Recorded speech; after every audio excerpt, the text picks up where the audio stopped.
Assalamualaikum warahmatullahi taala wabarakatuh. Selamat pagi anak-anakku. Bagaimana kabarnya hari ini? Semoga dalam keadaan sehat walafiat. Alhamdulillah kita bisa bertemu kembali dalam mata pelajaran PPKN. Nah, pada hari ini kita akan belajar tentang dinamika perwujudan Pancasila sebagai dasar negara dalam pandangan hidup bangsa. Subbabnya yaitu bagian B, dinamika nilai-nilai Pancasila sesuai dengan perkembangan zaman. Nah, untuk memahami materi ini tentunya kalian harus senantiasa menjaga semangat belajar dengan tekun, disiplin, serta mampu mengamalkan nilai-nilai Pancasila dalam kehidupan sehari-hari. Adapun pembahasannya, yang pertama yaitu tentang hakikat ideologi terbuka. Yang kedua yaitu kedudukan Pancasila sebagai ideologi terbuka. Nah, yang pertama yaitu hakikat ideologi terbuka. Terdapat beberapa pakar atau para ahli yang menyatakan tentang ideologi.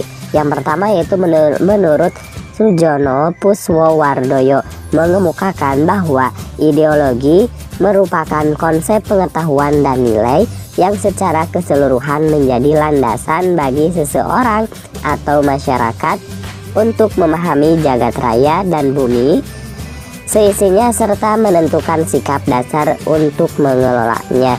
Jadi dapat kita garis bawahi bahwasanya menurut Sujanto Puswowardoyo yaitu konsep pengetahuan dan nilai ini harus kita garis bawahi atau kita catat poin pentingnya. Nah, sedangkan yang kedua yaitu menurut Mubyarto mengemukakan bahwa ideologi adalah sejumlah doktrin, kepercayaan, dan simbol-simbol sekelompok masyarakat atau satu bangsa yang menjadi pegangan dan pedoman kerja atau perjuangan untuk mencapai tujuan masyarakat atau bangsa. Jadi menurut Mubyarto bahwasanya ideologi itu merupakan sejumlah doktrin, kepercayaan, dan simbol-simbol dari sekelompok masyarakat ya. Selanjutnya menurut Padmo Wahjono menyatakan bahwa ideologi merupakan kesatuan yang bulat dan utuh dari ide-ide dasar sebagai suatu kelanjutan atau konsekuensi logis dari pandangan hidup bangsa dan akan berupa seperangkat tata nilai yang dicita-citakan akan direalisasikan di dalam kehidupan kelompok. Nah, sedangkan menurut Frans Magnus Suseno menyatakan definisi ideologi itu terdapat dua pengertian. Yang pertama secara luas dan yang kedua adalah secara sempit. Nah, dalam arti luas, ideologi sebagai segala sekelompok atau segala kelompok cita-cita, nilai-nilai dasar dan keyakinan-keyakinan yang dijunjung tinggi sebagai pedoman normatif. Sedangkan secara arti sempit, ideologi adalah gagasan atau teori menyeluruh tentang makna hidup dan nilai-nilai yang mau menentukan dengan mutlak bagaimana manusia harus hidup dan bertindak. Yang selanjutnya menurut M. Sastra Prateza menyatakan bahwa ideologi adalah seperangkat gagasan atau pemikiran yang berorientasi pada tindakan yang diorganisasi menjadi suatu sistem yang teratur.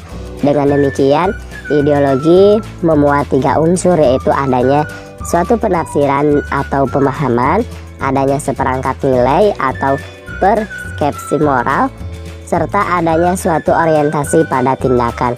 Nah, sedangkan berdasarkan ensiklopedia populer politik pengembangan Pancasila, pembangunan Pancasila.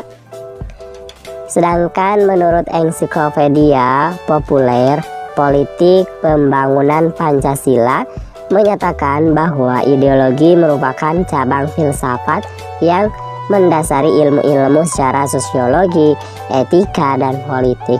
Sedangkan menurut KBBI, ideologi diartikan sebagai kumpulan konsep bersistem yang dijadikan asas pendapat yang memberikan arah dan tujuan untuk kelangsungan hidup, cara berpikir seseorang atau golongan.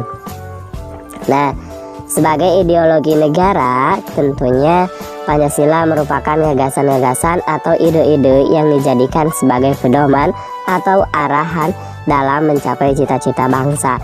Setiap bangsa memiliki ideologi yang berbeda sesuai dengan nilai-nilai yang ada dalam kehidupan bangsa. Nah, ciri khas dari ideologi terbuka adalah nilai-nilai dan cita-cita tidak dipaksakan dari luar, melainkan digali dan diambil dari kekayaan rohani, moral, dan budaya masyarakat itu sendiri. Jadi ideologi di negara kita itu merupakan ideologi terbuka. Nah, yang kedua yaitu kedudukan Pancasila sebagai ideologi terbuka. Sebagai ideologi terbuka ya. Nah, ideologi Pancasila bersifat aktual, dinamis, antisipatif, serta senantiasa mampu menyesuaikan diri dengan perkembangan zaman, ilmu pengetahuan teknologi, serta dinamika perkembangan aspirasi masyarakat. Nah, perlu kita ketahui ada beberapa perbedaan yang dimaksud dengan ideologi terbuka dan juga ideologi tertutup. Nah, kalau ideologi terbuka, yang pertama, nilai dan cita-citanya itu sudah hidup dalam masyarakat tersebut. Sedangkan ideologi tertutup, nilai dan cita-cita sekelompok orang yang mendasari niat dan tujuan kelompoknya. Jadi dapat kita bedakan ya. Yang kedua, hasil musyawarah dan konsensus ya rakyatnya. Sedangkan ideologi tertutup itu harus ada yang dikorbankan demi ideologi sekelompok orang. Yang ketiga, milik seluruh rakyat sekaligus menjiwai ke dalam kepribadian masyarakat. Sedangkan ideologi tertutup itu adalah loyalitas ideologi yang kaku. Yang keempat, ideologi terbuka itu isinya tidak oriental kecuali diwujudkan dalam konstitusi. Sedangkan ideologi tertutup terdiri atas tuntutan konkret dan operasional yang diajukan mutlak. Yang selanjutnya nomor 5, ideologi terbuka itu dinamis dan reformis. Sedangkan ideologi tertutup yaitu ketaatan yang mutlak, kadang bahkan menggunakan kekuatan dan kekuasaan. Yang terakhir yaitu nilai dan cita-citanya sudah hidup dalam masyarakat. Sedangkan ideologi tertutup, nilai dan cita-cita sekelompok orang yang mendasari niat dan tujuan sekelompoknya. Nah, kenapa Indonesia menggunakan atau menerapkan ideologi terbuka? Karena ini diantaranya adalah ada 6 ya, yang bisa membedakan antara perbedaan ideologi terbuka dengan ideologi tertutup. Yang selanjutnya, keterbukaan ideologi Pancasila harus selalu memperhatikan. Yang pertama adalah stabilitas nasional yang dinamis. Yang kedua, larangan untuk memasukkan pemikiran-pemikiran yang mengundang nilai-nilai ideologi Marxisme, Leninisme, dan komunisme. Yang ketiga, mencegah berkembangnya paham liberal. Yang keempat, larangan terhadap pandangan ekstrim yang menggelisahkan kehidupan masyarakat. Yang terakhir adalah penciptaan norma yang harus melalui kesepakatan. Nah, keterbukaan ideologi Pancasila mengandung nilai-nilai sebagai berikut. Yang pertama adalah nilai dasar. Yang dimaksud dengan nilai dasar yaitu hakikat dari kelima sila Pancasila tersebut. Apa saja nilainya? Itu ada nilai ketuhanan, nilai kemanusiaan, nilai persatuan, nilai kerakyatan, dan nilai keadilan.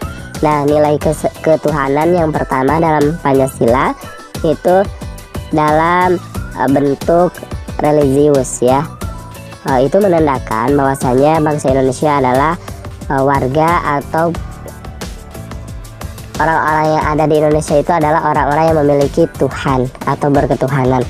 Nah, bangsa Indonesia sebagai bangsa yang religius atau bangsa yang beragama memiliki keyakinan dan kepercayaan terhadap adanya Tuhan yang Maha Esa.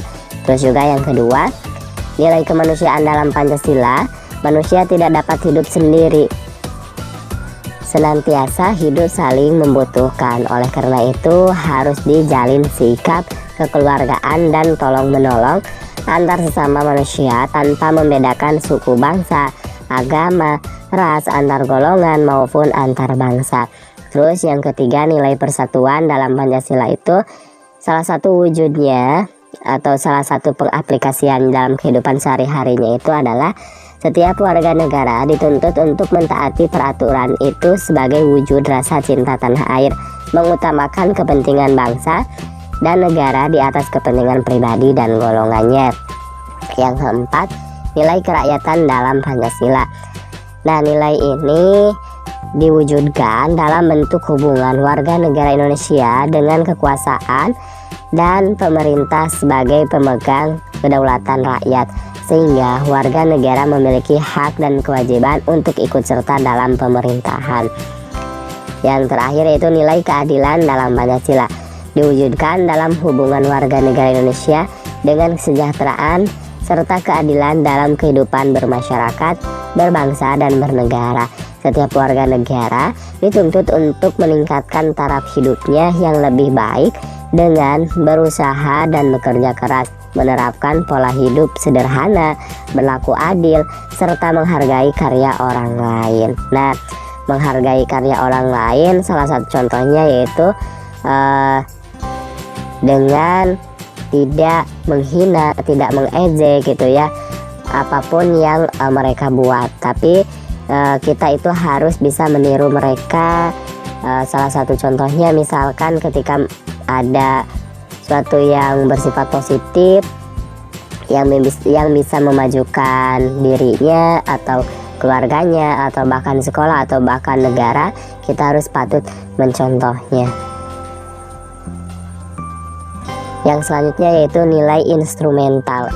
Ini sebagai penjabaran dari nilai-nilai dasar ideologi Pancasila berupa peraturan perundang-undangan dan lembaga pelaksanaannya. Yang ketiga yaitu nilai praksis, merupakan realisasi dari nilai-nilai instrumental berupa suatu pengamalan nyata dalam kehidupan sehari-hari dalam masyarakat berbangsa dan bernegara. Jadi nilai instrumental itu merupakan penjabaran dari nilai dasar ya. Sekali lagi, nilai instrumental itu merupakan nilai penjabaran dari nilai dasar, sedangkan nilai praksis itu merupakan realisasi dari nilai-nilai instrumental itu dalam kehidupan nyata, dalam kehidupan sehari-hari.